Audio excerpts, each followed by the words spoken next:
Hi guys, welcome back to my channel, or welcome to my channel if you guys are new. My name is Lisa, and by the title of this video you guys probably can assume that this is my 6-month gastric bypass update, which is really exciting. I can't believe we are 6 months post-op.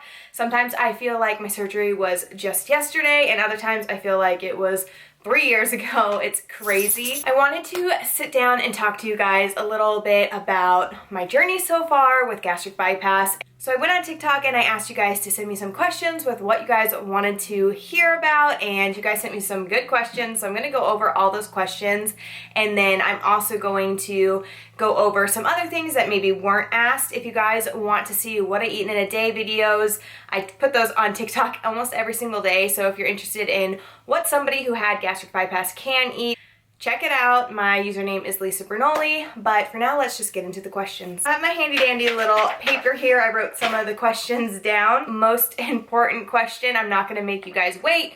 This is the question that everybody wants to know, which is, how much weight have you lost? So, from the start of surgery to 6 months post-op, I have lost 86.6 pounds, which is great. And then I also had to do a pre-op liver shrinking diet prior to surgery. Most surgeons will have you guys do this, but every surgeon's liver shrinking diet is a little bit different. Some are just a few days long, some are 2 weeks long, 3 weeks long, and what you can eat or drink during the liver shrinking diet is different. For my surgeon, I had to be on a 2-week full liquid diet, which was really hard. It sucked. But I got through it, and during those 2 weeks I lost an additional 15 pounds. So if you want to include those 15 pounds in what I have lost so far from the start of my liquid diet to 6 months post-op, I have lost 101.6 pounds, which is insane to think that I've lost that in 6 months. Your mind has a hard time wrapping your head around it. Body dysmorphia is a very, very real thing after surgery, or just after weight loss in general. And just to touch on that a little bit, something that has helped me with body dysmorphia is to look at old pictures of myself versus now, and that is when I can really see the weight loss.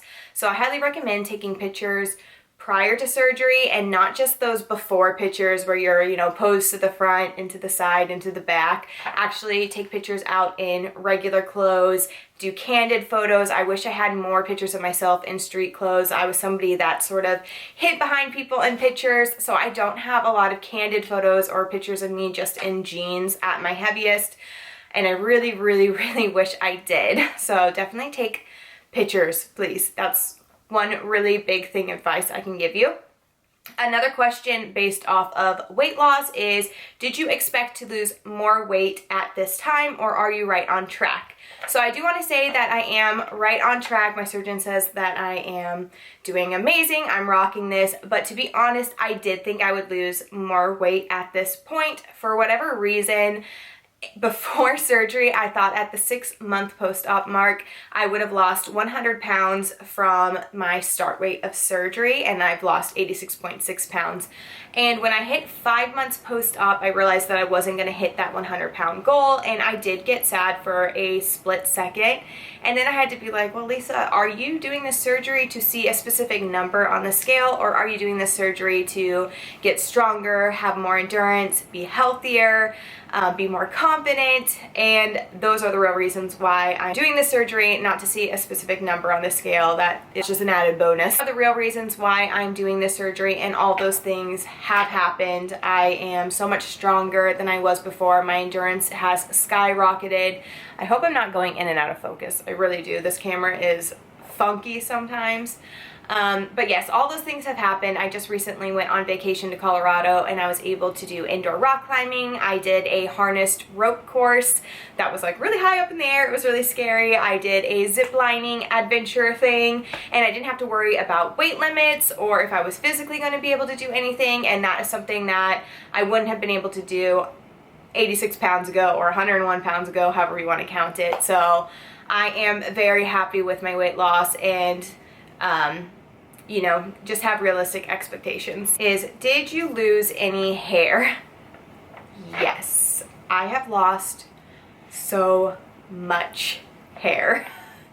It's kind of ridiculous. I kind of got hit with a double whammy. I got COVID in January, and I started losing my hair in February, even before surgery. Just clumps of my hair were falling out, and I found out that hair loss with COVID is actually really common, and so I dealt with hair loss from that. And then around 3 months post-op, my hair started falling out again from the surgery, and it fell out in like clumps. My hair is still falling out at 6 months post-op. I will say that it has slowed down. It's definitely very patchy through my hair. I have a hard time wearing my hair down because I feel like you can see my scalp at the back of my head.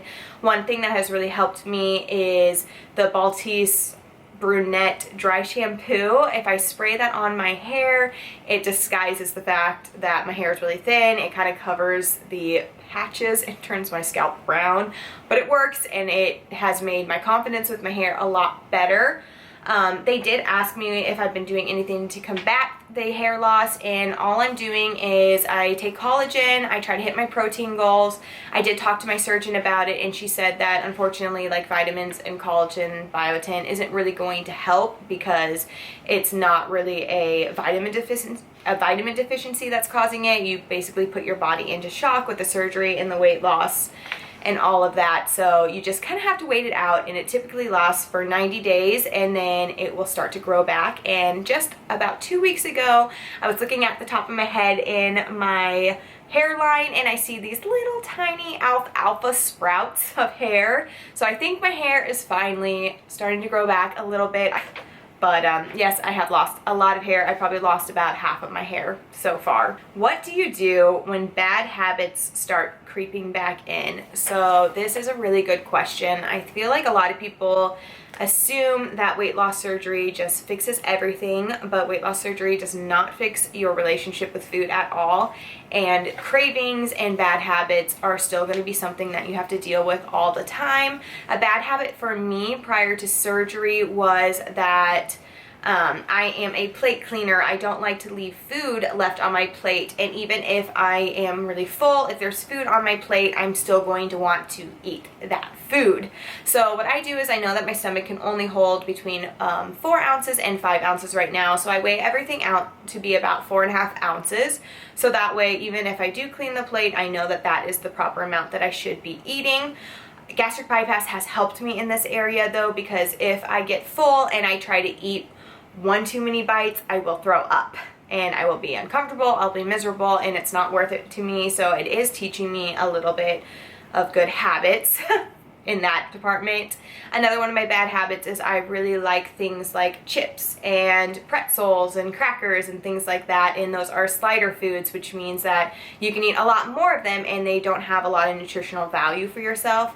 So what I do is that if I really want some pretzels, I don't deprive myself of the pretzels, but I do pair it with a protein, and I make it a rule for myself that I have to eat the protein first, and however much room in my stomach is left will go to the pretzels. So I might eat a string cheese and then like 4 or 5 pretzels. So that's my rule. I always try to pair sort of a craving or something with a protein source, and that has helped me out a lot. Then my next question is tips for surgery day or post-op week. So surgery day, I was really nervous for surgery day. My surgery wasn't until 12:30 in the afternoon, and so I had some time in the morning, and that's not great because when I have time I'll just think and I'll get really anxious and nervous. So what I did in the morning of surgery day is I did something that I really enjoy doing, something that brings me a lot of peace and calmness, and that is I brought my dog to the park and I fed the ducks there. We just have a lot of fun when we sit on the bench and we watch all the ducks or the people walk by, and that brought me a lot of serenity and calmness before my surgery. Another thing I did was journal. I journaled a lot prior to my surgery, and I wrote down all the reasons why I was getting the surgery. So if I got cold feet or I was questioning my decision, I would go back and look at that list, and I remember, no, I am doing the right thing for myself. This is why I'm doing the surgery. And then for post-op week advice is give yourself some grace. You probably are not going to meet your protein goals or your fluid goals the first couple of days. It is so hard because you can only have a little sip at a time. It's so difficult to get that water in. give yourself some grace. It will get better. I promise you, it will get better. And then a lot of people suffer from a lot of gas pain after surgery. I was lucky I didn't have gas pain, but I do hear that walking a lot has helped people. I also bought chewable Gas-X that I took just in case I had like a little tiny bit of gas pain, and that helped. And another thing is I couldn't take pills after surgery. I wasn't allowed pills for the first 90 days. And so on Amazon, I found powdered Tylenol, and that helped a lot. So I would, instead of crushing pills up, it was just these little packets of powdered Tylenol, and they tasted like cherry. They were really good. That was really helpful.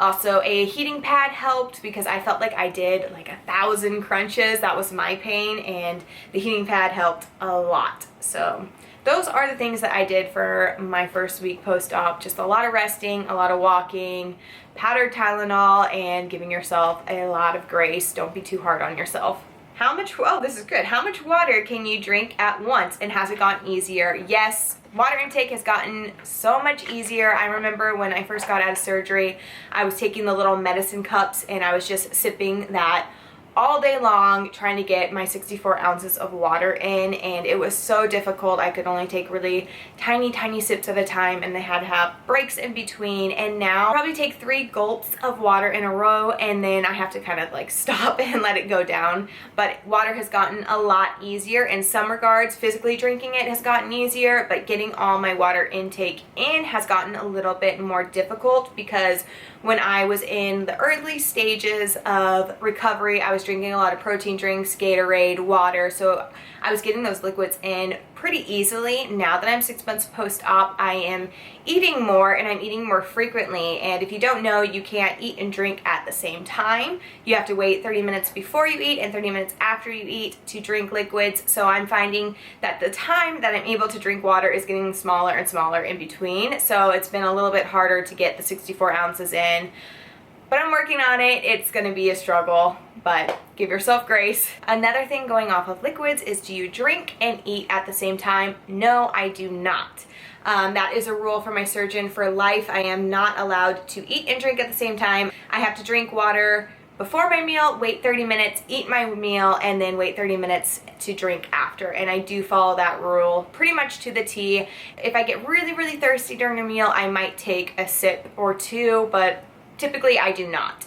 And then they also asked, how long does it take me to eat a meal? Now, I could probably eat a meal pretty fast. I could probably eat a meal in 10 minutes if I really wanted to, but my surgeon recommends taking at least 30 minutes for a meal, and 30 minutes is a really long time, so I do try to make my meals last 20 minutes. I put a timer on. I make sure that I'm chewing my food really well, and I'm putting the fork down in between bites and taking breaks.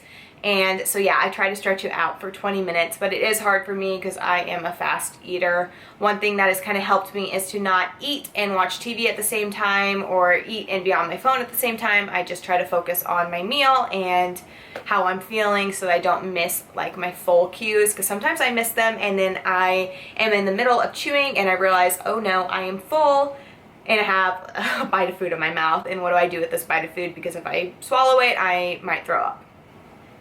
Can you talk about cravings, dumping syndrome, and negative side effects and energy? Yes. So if you want to know about some of the negative side effects that I have, I would have you go back to my 3-month post-op video, because I go over a lot of the complications that I have had since surgery, and I'm not going to talk about them in here because I talk about them all the time. So that video has a lot of the negative side effects. I don't really feel like I have a lot of negative side effects now at 6 months post-op, which is really good.